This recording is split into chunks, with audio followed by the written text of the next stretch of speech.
With Double or Nothing 2023 in the books, we have now seen 20 AEW pay-per-views. It seems like only yesterday that little Cody Rhodes was packing his bag and venturing out to see the big wide world of indie wrestling. Little Chrissy Jericho was heading overseas to wrestle an anime villain in a baseball stadium, and the Young Bucks were just starting to learn how to be YouTubers. Look how far we've all come. And what better way to celebrate than the only way we know how? That's right, by doing a big old list. I'm Jack from Cultaholic Wrestling, and this is every single AEW pay-per-view ranked from worst to best. Oh, and by the way, we're not counting All In, which is a shame because it clearly played a very key role in the formation of AEW, but it wasn't an official AEW pay-per-view. Also, remember that guy in the opening match who lost to Matt Cross?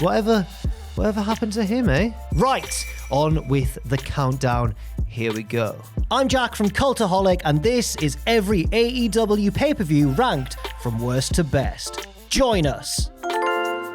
Number 20, All Out 2020. By September 2020, AEW had yet to put on a really badly received pay-per-view. So far, they'd all generally been seen as either good, really, really good, or just okay. Enter the second installment of All Out, and make no mistake about it, this one got torn apart. There was, unfortunately, a lot to dislike here, starting with Tony Khan's very strange decision to open the show with the tooth and nail match, perhaps the most uninspired cinematic match in the history of the genre. It was pre-recorded, Tony. You could have seen how rubbish it was ahead of time. Elsewhere, Orange Cassidy somehow lost momentum by winning a feud against Chris Jericho, which is weird. Perhaps the Mimosa Mayhem stipulation had something to do with that. But the show's worst transgression by far was the decision to allow Matt Hardy to continue his match after he fell from a scissor lift and terrifyingly hit his head on the concrete below. It made for legitimately very uncomfortable viewing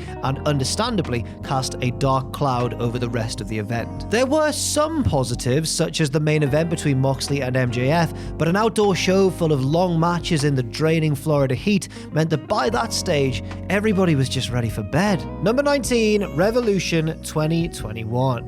That was the sound of the grand climax of Revolution 2021, and coincidentally, also the sound of our expectations going up in smoke. Had the big finale of this show gone well, it's fair to say that this event would have finished a few places higher on our list, but the embarrassment of the world's friendliest explosion is the only thing that most of us remember now. Jon Moxley and Kenny Omega's barbed wire deathmatch had actually been good as well, but there was no overcoming the shame of that botched ending, complete with sinister James Bond countdown and Eddie Kingston bravely shielding his old friend from a teeny tiny shower of little sparks. The undercard was okay, but the show generally suffered from taking place during a lull in the action of many storylines. For example, Hangman Page was stuck in a mid-card feud with Matt Hardy, which was fine, but everyone wanted to see Hangman higher up on the card, while Miro was still stuck in the tag division with Kip Sabian, and everybody wanted to see Miro be this big ass kicker. It was just, the timing was off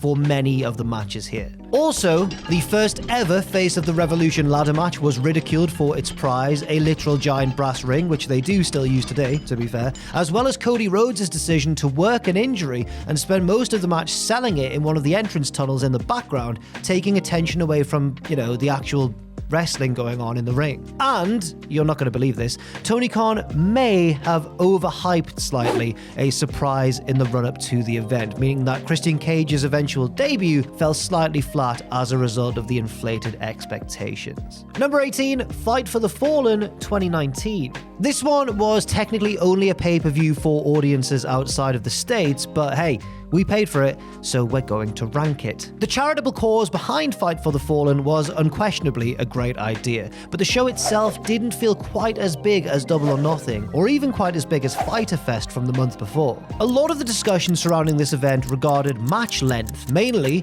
that everything was way too long. Why was it taking Adam Page almost 20 minutes to beat Kip Sabian when Hangman was getting ready for the first ever AEW World title match against Chris Jericho? The main event was an epic length tag team team match between the Young Bucks and the Rhodes brothers, and while all four men certainly gave their all, its 31-minute runtime made for a bit of a grueling watch. Still, there were a number of good matches on the card, the standout by far being Kenny Omega's showcase against Dragon Gate legend Shima. Number 17, Fyter Fest 2019. Another international pay-per-view only, but this one I think was the more eventful of the two. Fyter Fest saw plenty of great action, but it's mainly remembered for two post-match attacks. Kenny Omega sought revenge against Jon Moxley following Double or Nothing, ambushing him in the aftermath of his unsanctioned main event against unlikely headliner Joey Janela. And earlier on in the night, after Cody Rhodes and Darby Allin fought to a very exciting time limit draw, Shawn Spears carved his friend's head open with a gimmick chair shot gone wrong. Thankfully, Cody was okay, and it did add an extra element of savagery to Spears' heel turn. Actually, you know what? Let's make it 3 post-match attacks, because who could forget Riho celebrating her triple threat victory by shoving Yuka Sakazaki for no reason? Why, Riho? Why? Seriously though, this was never explained, and 4 years later, Tony, I'm still waiting for an answer. Also, remember Michael Nakazawa versus Alex Jabali on the pre-show? Actually, it's probably better to forget that ever happened. Who was Alex Jabali again? Something to do with gaming? A gaming man. Number 16, Double or Nothing 2023. It's always quite difficult to rate a show so soon after it's taken place, but this year's Double or Nothing certainly seems to be less enthusiastically received than most AEW pay-per-views. The big positives came right at the end of the show, which, if you're going to choose, is probably the best place for the positives to happen. The Fatal 4-Way title match between all 4 pillars of AEW exceeded expectations, which were admittedly low coming into the show after a bit of a lukewarm build. This was followed by the second ever Anarchy in the Arena stipulation, which might not have been quite as brilliant as its predecessor, but it still ended the show with a bang, especially given the dramatic heel turn of Konosuke Takeshita. Some of the undercard of this show delivered, such as the House of Black versus the Acclaimed and Billy Gunn, and also Jade Cargill's first ever defeat at the hands of the Shock Return, Chris Statlander, but crucially, some of the undercard also didn't deliver. Adam Cole's unsanctioned match with Chris Jericho didn't really feel as intense as it should have given the very personal build, while Jamie Hayter's title loss to Toni Storm felt very cheap indeed. And although this was an understandable course of action given Hayter's real-life, unfortunately timed injury, maybe they should have done something on TV instead of saving it for a hyped-up match on pay-per-view. Number 15, Double or Nothing 2022. Sometimes in wrestling, less is more. Unless your name is Tony Khan, in which case more is actually more, especially at Double or Nothing 2022. There were several big talking points coming out of this event. Had MJF really given Tony Khan an ultimatum and almost ruined the whole show? What would AEW look like now with CM Punk as champion? And also, my word, what an exhaustingly long show it was. Yes, even despite all the other stuff going on, that was one of the main things people were still talking about, just how long it was. Double or Nothing 2022 had 12 matches, 9 of which went over 10 minutes, and 6 which went over quarter of an hour. And out of those shorter matches, none of them were like quick squashes or anything either. The shortest, Jade Cargill versus Anna Jay, still clocked in at longer than 7 minutes. Oh, and there was a pre-show match as well, just in case we didn't have quite enough wrestling. Admittedly, there was good stuff in here, for certain. The Anarchy in the Arena match was like stupidly entertaining. The House of Black and Death Triangle teams had a great trios match, and even though their match should definitely have just been on TV, Darby Allin and Kyle O'Reilly tried their very hardest to steal the show with a great 10-minute singles bout. On the other hand, one drawback, as well as the exhausting length of the show, which I've already mentioned, some of it has also just aged really weirdly. People at the time seemed to really like Wardlow's emphatic victory over MJF, but I think it looks really strange at the time of recording, with MJF on top of the world and Wardlow not even mentioned in the title picture. Also, Adam Cole and Britt Baker are both great talents, I think we can all agree, but it could be argued that neither of them should have won their respective Owen Hart tournament finals. And as for CM Punk's win over Hangman Page, well, we now know that they weren't exactly the best of friends going into that match, don't we?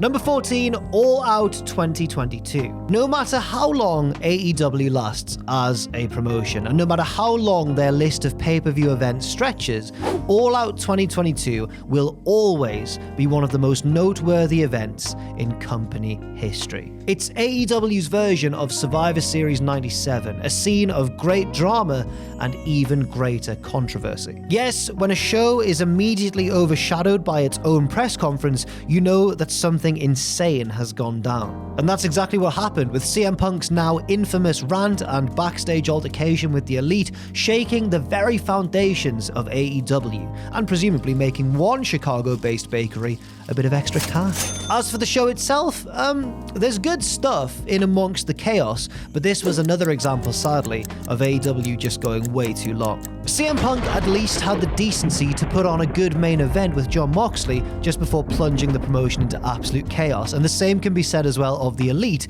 who had a really good trios match earlier in the night with the Dark Order. Elsewhere on the card, the Acclaimed absolutely stole the show en route to becoming the world's favourite tag team, but elsewhere, the booking felt a bit weird at times. For example, Ricky Starks was just easily dealt with by Powerhouse Hobbs, Chris Jericho beat Bryan Danielson, and MJF enlisted the help of an entire new stable and wore a disguise to win that casino ladder match. It was the greatest act of cowardice AEW had ever seen.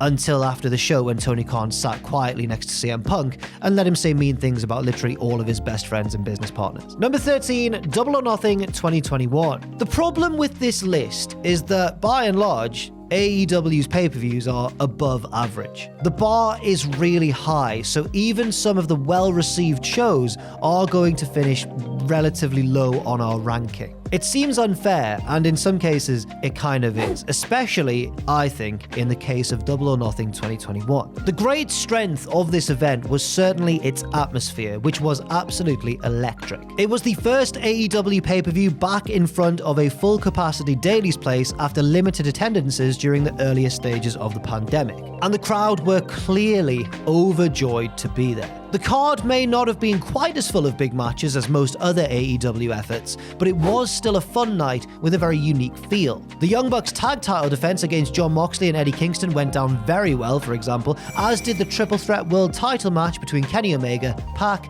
and Orange Cassidy. There were some downsides too, though. This event was the site of Cody Rhodes' infamous clash with Anthony Ogogo, which Cody won for America, if you already didn't know. And also the main event Stadium Stampede, while entertaining, didn't quite live up to the previous year's effort. Number 12, Full Gear 2022. You know the drill by now, it's a 2022 AEW pay-per-view, so you know that this one went long. But there were actually quite a lot of memorable and worthwhile moments here, so in this case, we can maybe understand why Tony crammed everything in, just this once. I mean, when you have to leave Eddie Kingston versus Jun Akiyama on the pre-show, you know you've got a stacked lineup on your hands. These moments included the Elite returning from suspension and actually losing their first match back, Saraya wrestling for the first time since 2017, Britt Baker not turning on Jamie Hayter and instead helping her become the AEW Women's Champion, and the Acclaimed continuing to ride their wave of insane popularity. The show was bookended by a pair of noteworthy matches too. Jungle Boy put in a heroic performance to beat former tag partner Luchasaurus in a steel cage match, and to cap off the night, MJF began his reign of terror by becoming AEW World Champion, thanks in part to the betrayal of Jon Moxley by that damn William Regal. Except MJF then turned on Regal really shortly afterwards for no apparent reason, and then Regal claimed in a pre-recorded video that he wasn't actually betraying Moxley, he was actually helping him for some reason, and then Regal went back to his home planet and we never saw him again. Number 11, All Out 2019. Given its similar name and the fact that it took place at the end of the summer, All Out 2019 could be seen as the spiritual successor to All In. But while All In felt like a carefree festival of fun with wrestlers from all sorts of different promotions jumping onto a crazy supercard together, All Out had a very different feel. This was, after all, AEW's last pay-per-view before the beginning of Dynamite, and therefore the promise of weekly regular storylines. So it had to be a more focused show because it had a lot of different things to set in motion. And honestly, I think it succeeded. Chris Jericho beat poor Hangman Page to not only become the first ever AEW World Champion, but also to set Page off on his long decline and eventual redemption arc. Santana and Ortiz made their unannounced debut to shake up the tag division, beating down the Young Bucks and the Lucha Bros. Riho defeated Hikaru Shida to earn a chance at becoming the inaugural Women's Champion, a chance that she would later seize on TV. And on top of all that as well, the card contained some great matches that were phenomenal in their own right. Most people remember the thrilling Escalera de la Muerte bout, but I also really enjoyed the very full-throttle AEW debut of Pac, giving Kenny Omega a rare singles loss in the process. Number 10, Full Gear 2019. This show is primarily remembered for two things, both of which were very effective. First, we had MJF finally turning on Cody Rhodes, costing him not only the title match against Chris Jericho, but the chance to ever compete for the AEW World title ever again. Yeah, I'm sure that's really playing on his mind right now. The second big memorable thing on this show was, of course, the post-main event match, the unsanctioned all-out brawl between Kenny Omega and Jon Moxley. It was a match criticized by Dave Meltzer for being too violent, but I think Dave was in the minority here, to be honest. Most people really seemed to enjoy it, and it was a fitting payoff for their intense feud. The rest of the show was probably solid rather than spectacular, but when you save the best for the last two matches on the card, that's probably a good sign rather than a bad one. And it's not like the rest of the card was particularly bad or anything, it was pretty good. Riho defended her women's title against Emi Sakura, Proud and Powerful beat the Young Bucks, and Hangman Page won his long-hyped singles match against Pac. Hangman was actually the only member of the Elite to win on the night. Number 9, Full Gear 2020. After the absolute disaster that was All Out 2020, Full Gear had a big task on its hands. Luckily for AEW, this seemed like one of those shows where everyone turned up with their working boots on and really had a point to prove. The main drawback of this show was that it wasn't exactly the most original card in the world though. It featured a number of rematches, including Darby Allin versus Cody Rhodes, Hikaru Shida versus Nyla Rose, and the Young Bucks versus FTR. But on the plus side of things, the action throughout the night was very consistent and very entertaining. There was also a nice variety of matches as well, from a high-octane opener between Kenny Omega and Hangman Page to the brutal I Quit main event between Moxley and Kingston. We also saw a bit of lighter action in the form of Matt Hardy and Sammy Guevara's cinematic Elite Deletion match, as well as MJF and Jericho both playing the shameless bad guy in their flagrant heel versus heel clash. The best match of the night though probably goes to the Bucks versus FTR, proving again why they are two of the best and most important tag teams in wrestling history. Number 8, Double or Nothing 2020. Double or Nothing 2020 presented a unique challenge for AEW, as the first pay-per-view of the pandemic meant that their only crowd consisted of the promotion's own roster and staff. So, what did Tony and co do? They got creative. The Stadium Stampede match is still widely regarded as an absolute triumph. One part empty arena brawl, one part broken universe cinematic experiment. It had just the right blend of action and comedy to succeed, and is seen by many as the peak of the industry's sudden interest in this genre of cinematic matches. But the wackiness of the main event aside, Double or Nothing 2020 felt like a very focused effort elsewhere on the card, really intent on entertaining an audience stuck at home in the early days of lockdown. The men's title match between Moxley and Brody Lee certainly delivered, as did the women's title match between Hikaru Shida and Nyla Rose. Elsewhere, MJF proved that a great wrestler lies beneath all that scheming and all the heelish antics with a very impressive victory over Jungle Boy, and Cody Rhodes defeated Lance Archer to become the inaugural TNT champion. And this was actually the beginning of a very good reign that would showcase many of AEW's less heralded names on the undercard. Number 7, Double or Nothing 2019. Here it is, the big one. If the previous year's All-In event had a curious atmosphere surrounding it, Double or Nothing found itself in a different situation. It had an already passionate fan base, very loyal to its cause. A few of us here at Cultaholic were lucky enough to be in Las Vegas for the event, and there was really like a genuine air of defiance around the whole weekend. All these fans loudly supporting a genuine alternative to WWE. It was a very exciting time. I think Double or Nothing 2019 is probably still the most similar show AEW have ever done to All In. It was a real carnival atmosphere with a mixed bag of wrestlers from all corners of the wrestling landscape. Bearing in mind that this was the company's first ever show, the fact that this card had a lineup including names like Chris Jericho, Kenny Omega, Aja Kong, Christopher Daniels, Shima, and Dustin Rhodes, well, you know they'd pulled off something totally unique. And there were great matches to back it up as well, from the big fight feel of the main event between Omega and Jericho, to a real action-packed tag team classic between the Bucks and the Lucha Bros, to many people's match of 2019 and the night's emotional centerpiece, Cody versus Dustin. We also, of course, had some surprise arrivals, some that really worked with the live crowd, such as Awesome Kong, and some that unfortunately didn't. Sorry, Dark Order, you'd get over eventually. The biggest surprise, of course, though, was saved for the end, the absolutely seismic arrival of Jon Moxley.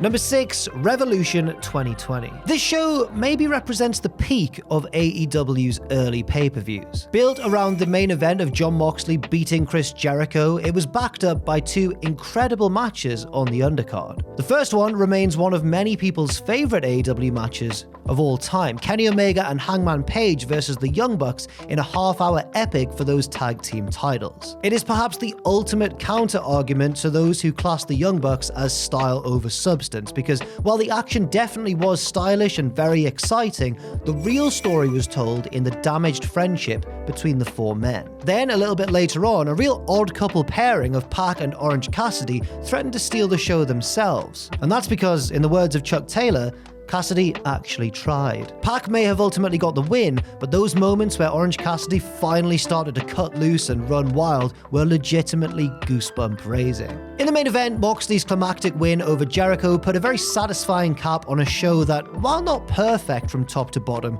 certainly I think holds its own pound for pound against AEW's more epic later efforts. And speaking of which, number 5, Revolution 2022. This one certainly felt bad-tempered. Not in a real way, not in a brawl-out way, I mean in a good way. Revolution 2022 had a real nasty edge to it, and the main culprit was, of course, the dog collar match between CM Punk and MJF, the final chapter of an unbelievable feud between 2 fantastic storytellers. But this sense of ill will could also be felt up and down the card. Chris Jericho opened the show by losing to Eddie Kingston before going back on his word that he would have shaken his opponent's hand if he'd lost to him, and he did lose to him, and he didn't shake his hand. William Regal made a shock AEW debut just to slap Jon Moxley and Bryan Danielson in the face after a gritty battle between the pair. And even the less heralded matches on the card delivered in their own way. There were so many great moments. Sting jumping off the balcony, for example. Jade Cargill also put on maybe the best of her many TBS title defenses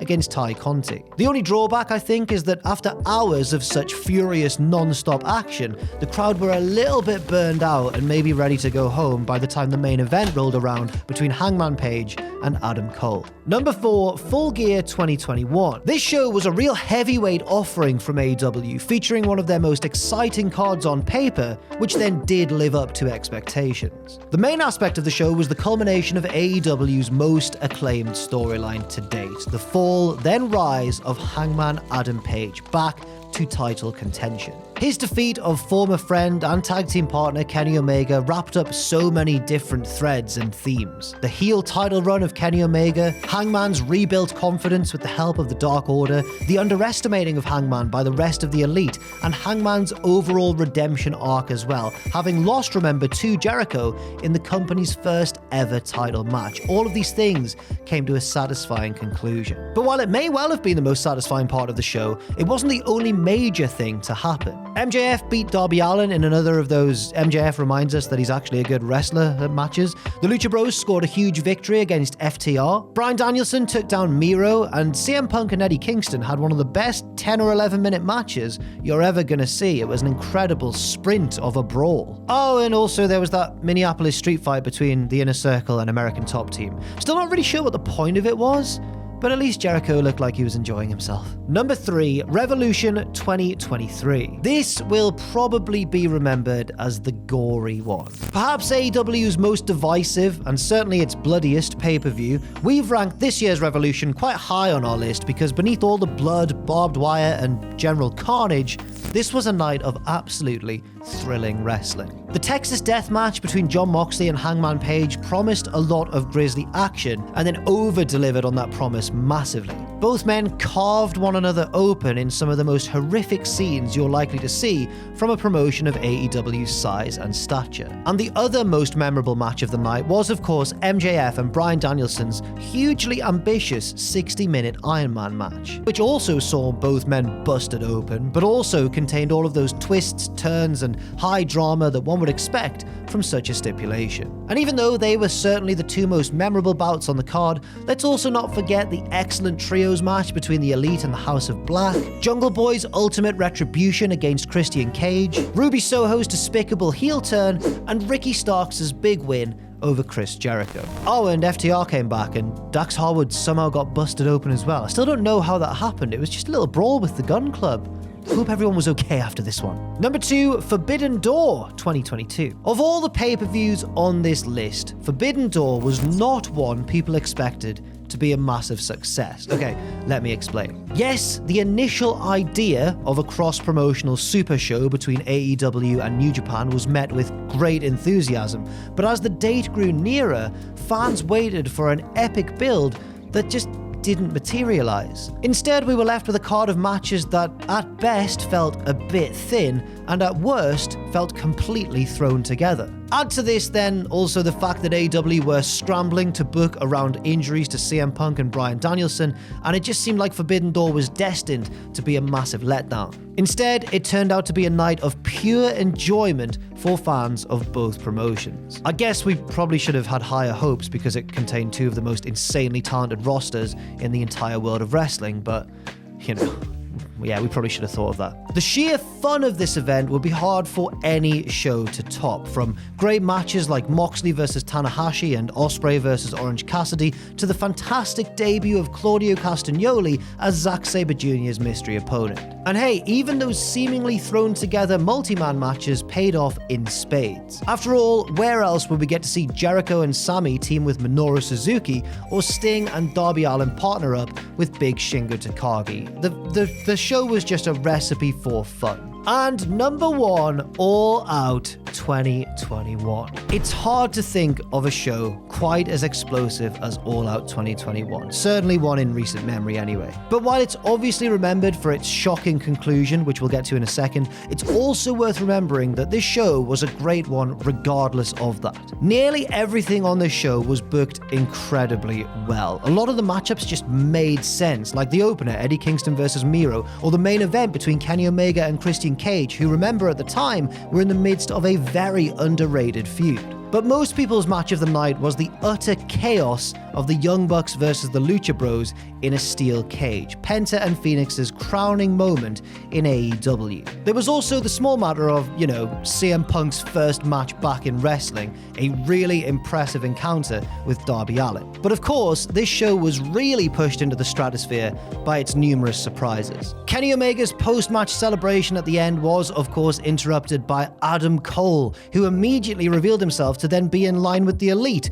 only for Bryan Danielson to complete a truly unforgettable 1-2 punch. And if those two debuts weren't enough, if we also factor in the shock appearances of Minoru Suzuki and Ruby Soho earlier in the night, you are left with an unbelievably exciting pay-per-view. And for our money, the best in AEW's history so far. Thanks for watching this video, and leave your thoughts in that comment section down below. I've been Jack from Cultaholic, and I'll see you soon.